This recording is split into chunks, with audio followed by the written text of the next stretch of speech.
If you have been watching the Africa Cup of Nations consistently for the past 30 years, then what I'm about to tell you in this video is maybe no news to you, and that is only maybe. But if you haven't been watching, then you want to hear what I'm about to tell you. I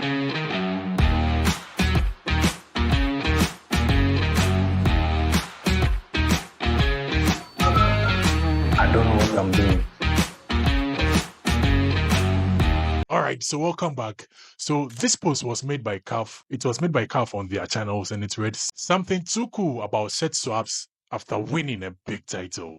You see, these days, you see pictures of teams who won the AFCON, and it is very easy to notice them.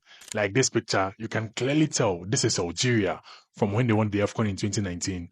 Or this picture, which is of Ivory Coast, when they won the last AFCON in 2024.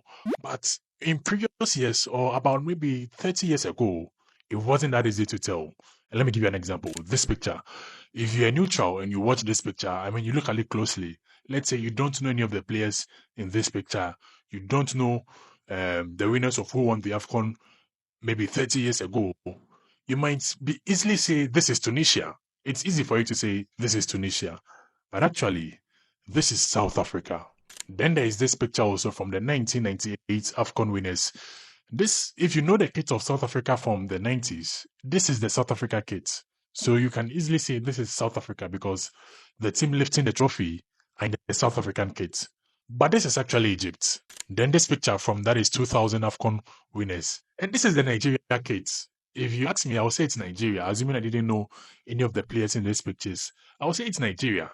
But this is actually Cameroon, who won this AFCON. But this practice actually stopped in 2002 when Cameroon, when they were presented with the trophy in their own kit, the famous kit of Cameroon. So this was when this practice actually stopped. But why did it stop? And let me tell you why. There are three main reasons why this practice was phased out. And let me explain to you, first of all, marketing and branding reason. So let's use this picture of, that is the 1996 AFCON winners. You know, for any tournament, the pictures which goes the most viral, which has the widest reach, is the pictures of the team lifting the trophy.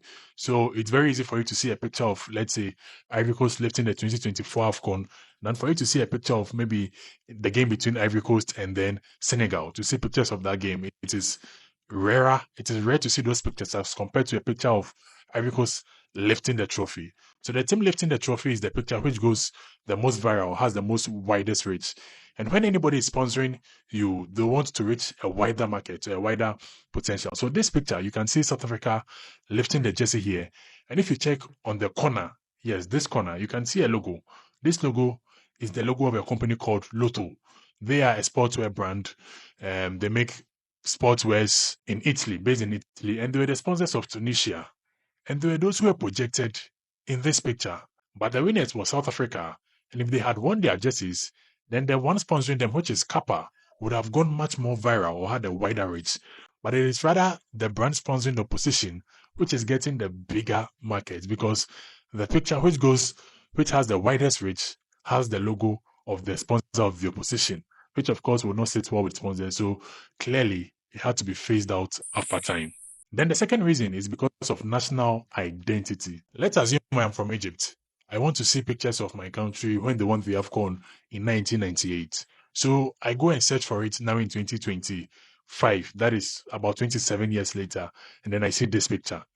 They are wearing the jersey of South Africa. I be like, was this our jersey in 1998?